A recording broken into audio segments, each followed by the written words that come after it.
வரஹ்மத்துல்லாஹி வரகாத்துஹு.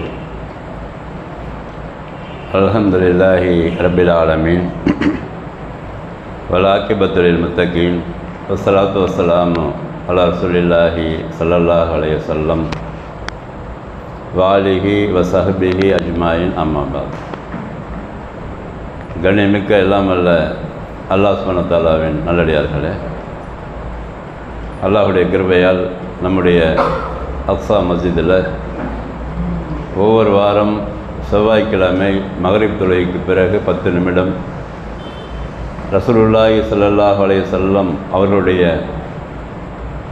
அறிவுரைகளையும் ஆக்கப்பூர்வமான செய்திகளையும் படித்து பார்த்து அதன் மூலமாக கிடைக்கிற படிப்பினையை பெற்று நம்முடைய வாழ்நாளில் கொண்டு வருவதற்கு முயற்சி செய்து வருகிறோம்.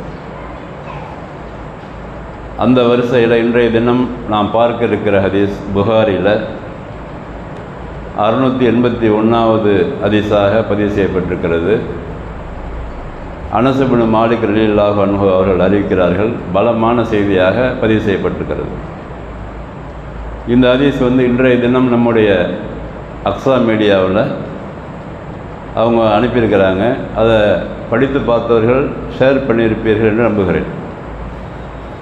ஒவ்வொரு நாளும் அக்ஸா மீடியா மூலமாக வருகிற ஒரு குர்ஆன் வசனம், ஒரு ஹதீஸ், இவற்றை நீங்களும் படித்துவிட்டு உங்கள் நண்பர்களுக்கு நீங்கள் அதை ஷேர் செய்யும் பொழுது ஒருவேளை படித்தவர்கள் அதன் மூலமாக நன்மை அடைந்து கொள்வார்களானால் நமக்கும் அந்த நன்மையில் பங்கு இருக்கிறது.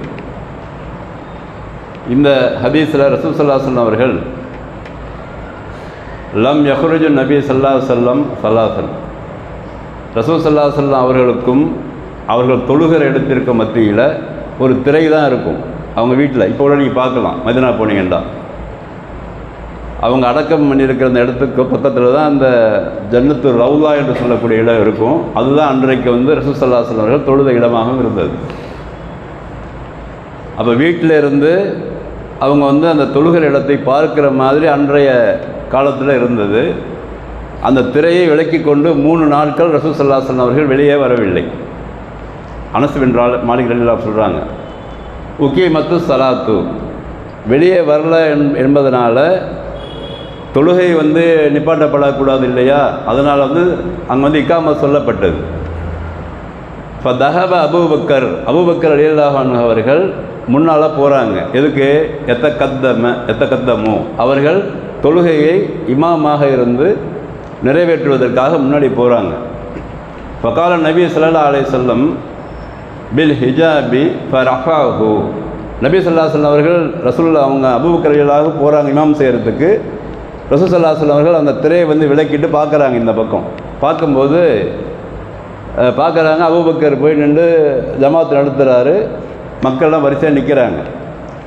இதை பார்த்து விட்டு பலம்மா வல வஜு நபியா ஸல்லல்லாஹு அலைஹி வஸல்லம் மா நலர்னா மந்தரன் கான ஆஜப இலைனா மின் வஜ்ஹி நபி ஸல்லல்லாஹு அலைஹி வஸல்லம், அந்த முகத்தை நாங்கள் பார்த்தோம். திருப்பி அந்த திரையை விலக்கி விட்டு ரசூல் ஸல்லல்லாஹு அலைஹி வஸல்லம் அவர்கள் நாங்கள் பார்க்குறோம்.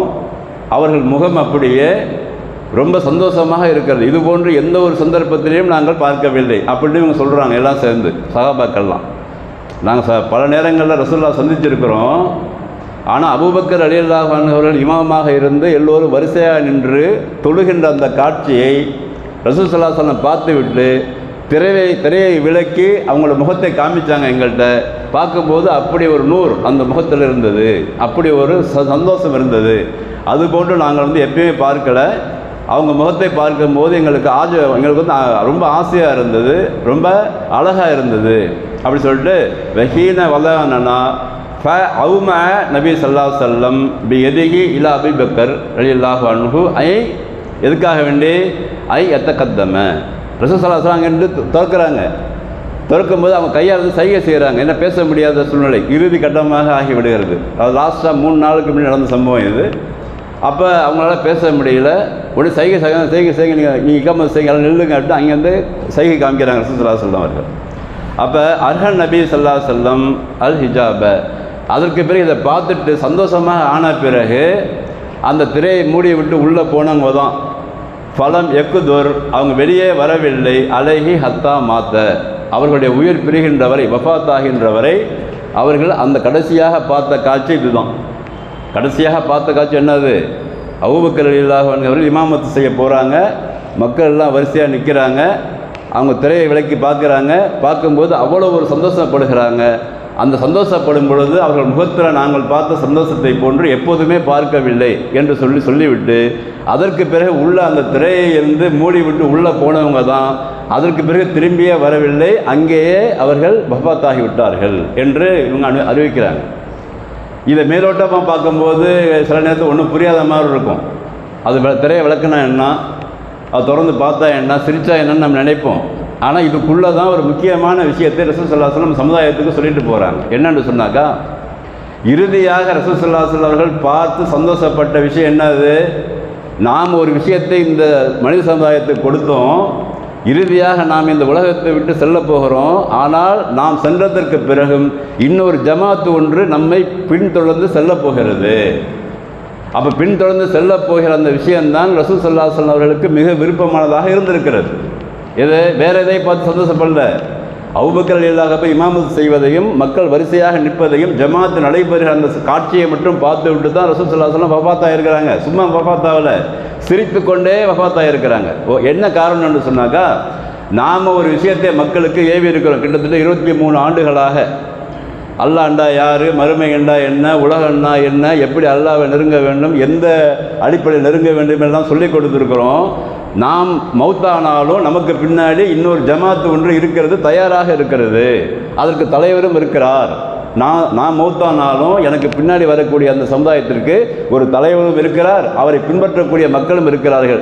இந்த விஷயம் ரசூலுல்லாஹ்வுக்கு ஆசையாக இருந்திருக்கிறது, அவர்களுக்கு பிடித்தமானதாக இருக்கிறது. அதனால தான் அவங்க முகம் அவ்வளோ சந்தோஷமாக இருப்பதாக எல்லா சஹாபாக்களும் நிறைய ஹதீஸ் சம்பந்தமாக இருக்குது. நாங்கள் அது போன்ற முகத்தை பார்க்கல. ஏன்னு சொன்னாக்கா, யாருக்குமே கவலை ஏற்படும். எப்பயுமே எந்த கவலை ஏற்படும் சொன்னாக்கா, நமக்கு பிறகு இந்த நேர்வழியை நடத்தப் போவது யார்? இது நபிமார்களுக்கு ரசூல் ஸல்லல்லாஹு அலைஹி வஸல்லம் இருந்தது, அதுக்கு முன்பாகவே இருந்தது. குர்ஆன் நிறைய இடத்துல அல்லாஹ் பதிவு செய்கிறான். இப்ராஹிம் அலைஹிஸ்ஸலாம் பற்றி பதிவு செய்யும்போது, யாக்கூப் அலைஹிஸ்ஸலாம் அவர்களை பற்றி பதிவு செய்யும் போதெல்லாம் தன் மக்களை எல்லாம் அழைத்து சொல்கிறாங்க, இது ஹதர யாக்கூபுல் மவுத் மா தாபுதுன மின்பாதி. எல்லா பிள்ளைகளையும் அழைத்து வச்சுக்கிட்டு, ஆம்பளை பிள்ளைங்களை, நான் மௌத்தா போகிறேன்ப்பா, இதுக்கு போய் எல்லாம் எதை வழங்க போகிறீங்க? நாபுது இலாஹக்க வ இலாஹ ஆபாயிக்க இப்ராஹீம வ இஸ்மாயில வ இஸ்ஹாக்க வ இலாஹம் வாஹிதா. இந்த கேள்வி எதுக்கு என்கிட்ட கேட்குறீங்க? நீங்கள் எதை யாரை வணங்குறீர்களோ அல்லாஹ் வணங்குனீங்க. என்னுடைய வாப்பா அத்தாவுடைய அத்தா யாரை வணங்கினார்? அல்லாஹ் வணங்கினார். அதனால் நாங்களும் அதுதான் வணங்க போகிறோம். நகுரு முஸ்லீமோன், நாங்கள் முஸ்லீமாக இருக்க போகிறோம் என்று சத்தியம் பண்ணி கொடுக்குறாங்க வஃபாத்தார நேரத்தில். யார்? யாக்கூப் அலைஹிஸ்ஸலாம் சந்ததிகள். அப்போ எதை விரும்பி இருக்கிறார்கள் என்று சொன்னால், நாம் ஒரு உண்மையான விஷயத்தை இந்த சமுதாயத்தில் விட்டுட்டு போகிறோம், நமக்கு பிறகு வழிநடத்தக்கூடிய இன்னொரு ஆள் வேணுமே என்ற கவலை அவர்களுக்கு இருந்தது எல்லாருக்கும். நல்லா ஞாபகம் வச்சுங்க, பாயிண்டை ஞாபகம் வச்சுங்க. எல்லா நபிமார்களுக்கும் இந்த கவலை இருந்தது. நாம் கொண்ட கொள்கை உறுதியான கொள்கையாக இருக்கிறது, சத்திய கொள்கையாக இருக்கிறது. நமக்கு பிறகு இந்த சத்திய கொள்கையை சொல்வதற்கு ஆள் இருக்கா இல்லையா என்ற கவலை அவர்களுக்கு இருந்தது.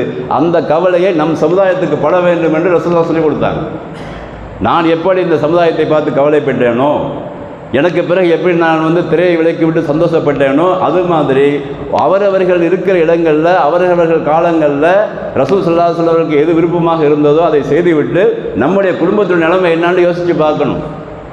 நமக்கு பிறகு நம்ம வஃபாத் எல்லாம் மௌத்தாக போகிறோம்.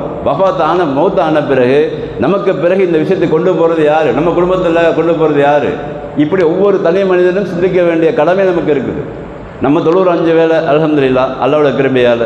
நம்முடைய மகனுடைய நிலைமை என்ன? நம்முடைய மகளுடைய நிலைமை என்ன? நம்மை சார்ந்தவர்கள் நிலைமை என்ன? நம்முடைய நண்பர்கள் நிலைமை என்ன?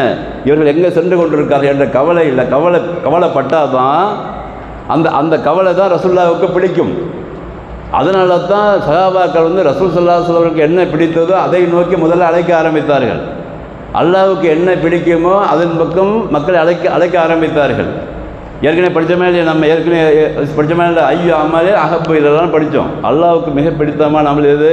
அஸ்ஸலாத்து அலா வக்திஹா, தொழுகை அதோடைய ஆரம்ப நேரத்தை தொழுகிறது. ரசூலுல்லாஹ்வுக்கு பிடித்தது எது? அந்த ஜமாத்தாக நின்று ஒருவர் இமாமத்து செய்ய எல்லோரும் அந்த சமுதாயத்தினர் தொழுது. இது அல்லாஹ்வுக்கு தூதருக்கு பிடித்த செயலாக இருக்கிறது என்ற காரணத்தினால் எனக்கும் பிடிக்கிறது. எனக்கும் பிடிக்கின்ற காரணத்தினால் எனக்கு பிறகு என்னுடைய குடும்ப நிலைமை என்ன? அதுக்கப்புறம் கொஞ்சம் கொஞ்சமாக நம்ம டெவலப் பண்ணிகிட்டே இருக்கும் சமுதாய நிலைமை என்ன. அப்போ எதை வந்து அல்லாஹ்வுக்கும் தூதருக்கும் பிடித்ததோ அதில் கவனம் செலுத்தும் போது மற்ற விஷயங்களும் நம்மளுக்கு கிடைச்சி போயிடும். நல்லா ஞாபகம் வச்சுங்க, எது அல்லாஹ்வுக்கும் தூதருக்கும் பிடிச்சிருக்குதோ அதில் கவனம் செலுத்தும் பொழுது மற்ற விஷயங்கள்லாம் கிடைச்சிரும். மற்ற விஷயங்கள் கிடைக்கிறது பெரிய மேட்ரு கிடையாது, கிடைக்காட்டான பிரச்சனை கிடையாது, அது கிடைத்து கொண்டு தான் இருக்கும். நமக்கு என்ன எழுதப்பட்டதோ கிடைக்கும், எல்லாமே கிடைத்துருங்க. ஆனால் அல்லாஹ்வுடைய நெருக்கத்தை பெற்று தூதருடைய வழிமுறையில் செல்ல வேண்டுமானால் முதல் தகுதி அங்கே வந்து நிற்க வேண்டும்.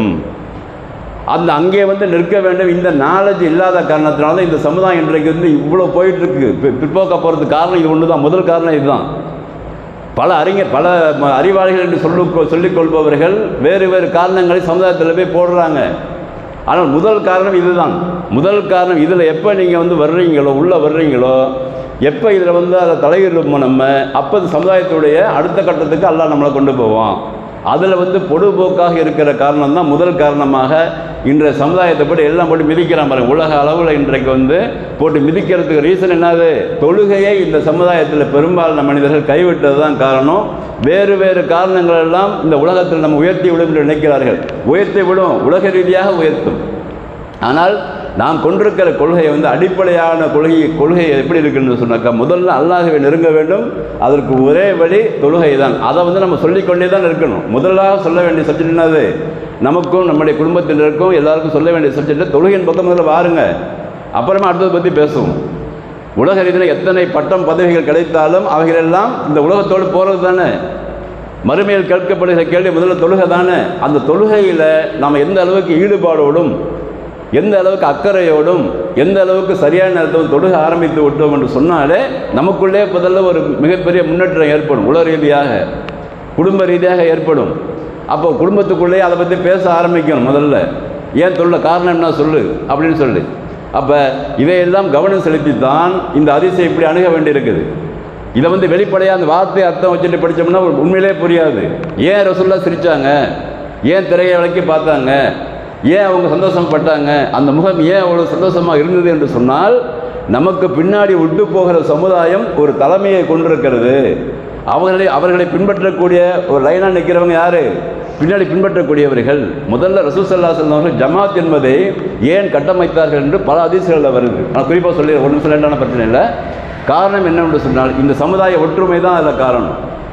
சமுதாய ஒற்றுமை, அல்லாஹ்வையும் தூதரையும் பின்பற்றக்கூடிய சமுதாயம் ஒற்றுமையாக இருக்க வேண்டும், ஒரே லைனில் நிற்க வேண்டும். அவர்கள் தொழும்போது இன்னொரு ஆள் பின்னாடி சொல்லக்கூடாதுன்னு சொன்னாங்க. தொழுகையில் கூட ஜமாத்து நடக்கும்போது வேற ஆள் 2 பேர் சேர்த்து தனியாக ஒரு ஜமாத்தை வைக்கக்கூடாதுன்னு சொன்னாங்க. ஆனால் இதெல்லாம் உடைக்கப்பட்டிருக்கிறது யூத கிறிஸ்தவர்களால். உடைக்கப்பட்டு இன்றைக்கு சமுதாயம் வந்து ஜமாத்து இல்லாமல் சின்ன பின்னமாக கிடைக்கிறது. அதையும் கவலைப்பட்டு இன்ஷா அல்லாஹ் நம்ம தொழுகையாளிகள் அதையும் கவலைப்பட்டு அல்லாஹ்ட்ட துஆ செய்ய வேண்டும். நம்முடைய அமல்களில் மிக முக்கியமாக தலைக்கு மேலாக கருத வேண்டிய அமல், கண்டிப்பாக நான் 5 வேளை தொழுதாக வேண்டும். நம் பிள்ளைகளுக்கு கண்டிப்பாக அதைத்தான் முதல்ல சொல்லிக் கொடுக்க வேண்டும். எது எப்படி இருக்கோ அப்புறம் பார்ப்போம். முதல்ல தொழுகணும், அதுக்கப்புறம் அல்லாஹ்ட்ட நெருங்கி அல்லாஹ்ட்ட துஆ செய்யணுங்கிற இந்த விஷயத்தை தான் அல்லாஹ்வும் தூதர் விரும்பி இருக்கிறார்கள் என்று இது போன்ற ஹதீஸ்களை வழங்குது. ஹதீஸ்களை படிக்கும் பொழுது வெளிப்படையாக படிக்கிற ஒன்று, அதற்கு பிறகு அதில் ஆழமாக அது உள்ள என்ன கருத்து இருக்கிறது என்று ஆய்வு செய்து படிக்கிற முறை ஒன்று. ரெண்டையும் சேர்த்து விளங்கி பார்க்கும்போது அதில் வந்து உண்மையான தெளிவு நமக்கு பிறக்கும். அந்த தெளிவைத்தான் அல்லாஹ்வும் தூதரும் இந்த சமுதாயத்துக்கு ஏற்படுத்தியிருக்கிறார்கள். ஆனால் அதை பற்றிய தாவாக்களும் அதை பற்றிய விழிப்புணர்வுகளும் நம்மிடத்தில் குறைவாக இருக்கிறது. வல்ல ரஹ்மான் நம்முடைய குறைகளை போக்கி நம்முடைய அமல்களில் வந்து இன்னும் அதிகமாக தொழுகையில் ஈடுபட்டு நம்முடைய குடும்பத்தில் உள்ள பிள்ளைகளையும் நம்முடைய மனைவி மக்களையும் எல்லோரையும் தொழுகையாளியாக ஆக்க வேண்டும். அதுதான் முதல் தலையாக பணியாக ஏற்படுத்தி கொள்ள வேண்டும் என்று எனக்கும் உங்களுக்கும் சொல்லிக் கொள்கிறேன். வாஹிரு தவானா அல்ஹம்துலில்லாஹி ரபில் ஆலமீன். அஸ்ஸலாமு அலைக்கும் வரஹ்மத்துல்லாஹி வபரகாத்துஹு. சுப்ஹானக்கல்லாஹும்ம வபிஹம்திக அஷ்ஹது அல்லா இலாஹா இல்லா அன்த அஸ்தக்ஃபிருக்க.